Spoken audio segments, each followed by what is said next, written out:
Good evening. I'm Janet Chandler with the Cullman Tribune, and I'm here to read you a story that I grew up with, Rudolph the Red-Nosed Reindeer. Christmas Town, also known as the North Pole, is the wonderful place where Santa Claus lives with Mrs. Claus, all the elves, and the flying reindeer that pull Santa's sleigh every Christmas Eve. Nowadays, Christmas Town is a happy place.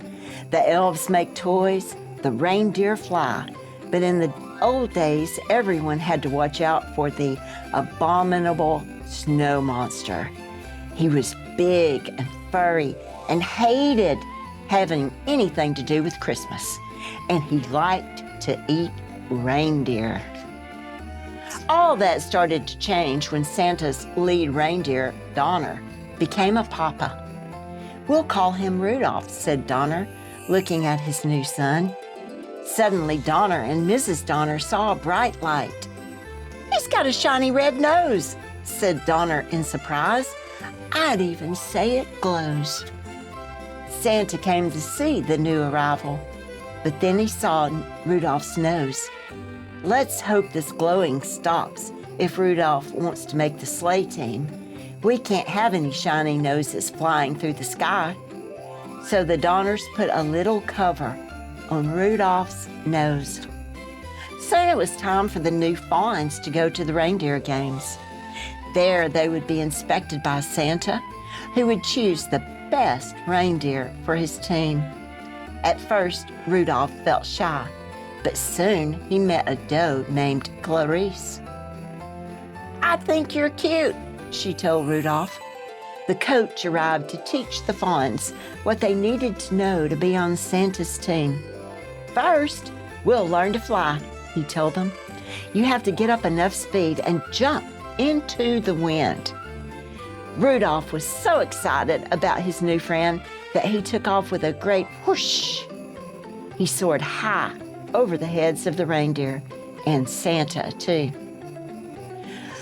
But as all the young reindeer continued to play, the cover popped off Rudolph's nose. It glowed for all to see.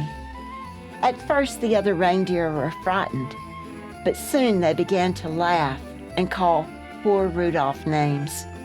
"Rudolph the Red-Nosed Reindeer," they jeered. And the coach said, "Go on home. From now on, you can't join in any reindeer games." Only Clarice didn't laugh at Rudolph. Poor Rudolph wandered off alone. Soon he met an elf who was hiding in the woods. "My name is Hermie," said the elf. "I want to be a dentist, but right now I'm just an elf who doesn't belong." "And I'm a red-nosed reindeer," sighed Rudolph. The pair decided to be friends and to run away together. They hadn't wandered far when they heard the terrible roaring of the abominable snow monster. "It's my nose," said Rudolph. "The monster sees us and is coming after us." Rudolph and Hermie were saved by Yukon Cornelius, the greatest prospector in the north. "Jump onto my sled," said Cornelius, "and we'll run like crazy." But no matter how fast they went, the monster stayed close behind. Finally, they were trapped at the water's edge. Cornelius chopped the ice with his axe, and the friends floated away safely. They floated all night and landed on a strange island where they were greeted by a puppet that sprang from a box. "I'm the official sentry of the Island of Misfit Toys," said the puppet. "My name is Charlie, and that's why I'm a misfit toy. No child wants to play with a Charlie in the box." "We want to travel with Santa Claus in his magic sleigh," said a misfit doll. "Otherwise, we'll miss all the fun with the boys and girls when Christmas Day arrives." The friends met an elephant with polka dots, a choo-choo train with square wheels, a water pistol that shot jelly, a bird that swam, a cowboy riding an ostrich, and a boat that couldn't float. "We're misfits too," said Rudolph. maybe we could stay here with you." But the king of the island would let them stay for only one night. "This island is for toys alone," he said. "A living creature cannot hide here, but you can help us. When you return to Christmas Town, tell Santa about these homeless toys. I'm sure he can find girls and boys who would be happy with them. A toy is never happy till it's loved by a child." That night, while Hermie and Cornelius slept, Rudolph lay awake. "My nose will only bring my friends more danger," he thought. "I must go off on my own." But as he wandered alone in the snow, Rudolph realized that he couldn't run away from his troubles. Rudolph returned to the mainland and headed for Christmas Town. But first, he had to pass the cave of the abominable snow monster. As he did, Rudolph heard voices crying, "Help! Help!" Rudolph rushed inside. There were Rudolph's parents and Clarice. They had been searching for Rudolph and had been caught by the monster who was about to devour Clarice. "Put her down!" Rudolph cried, butting the surprised monster with his little antlers. Just then, Hermie and Cornelius pulled up outside the cave. They had followed Rudolph's trail and knew he needed help. "An abominable snow monster will never pass up a pork dinner," said Cornelius. "Hermie, you sit outside the cave and oink like a pig. When the monster comes outside, watch out." Hermie approached the mouth of the cave.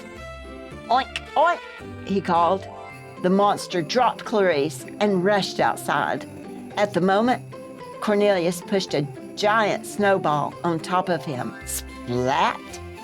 Working quickly, while the monster was stunned, Hermie used his dentist tools to remove the monster's teeth. Back in Christmas Town, Rudolph told how he and his friends had defeated the abominable snow monster. Everyone realized that misfits have their place too. Rudolph told Santa about the misfit toys. "As soon as the storm lets up, I'll find homes for them," Santa promised. Then the weather elf handed Santa his report. Santa gasped, "The storm won't subside by tonight. I won't be able to see to fly my sleigh." Suddenly, a flash of light caught Santa's eye. "Rudolph," he said, "what a beautiful, wonderful nose. Won't you guide my sleigh tonight?" "I'd be honored to," said Rudolph, putting on his jingle bells. "Okay," Rudolph said, Santa. "First stop is the island of misfit toys. Up, up, and away." And with Rudolph leading the way, Santa soon found loving homes for all those lonely toys. "Rudolph the Red-Nosed Reindeer," everyone sang. "You'll go down in history." And he did. Good night, sweet dreams. Merry Christmas.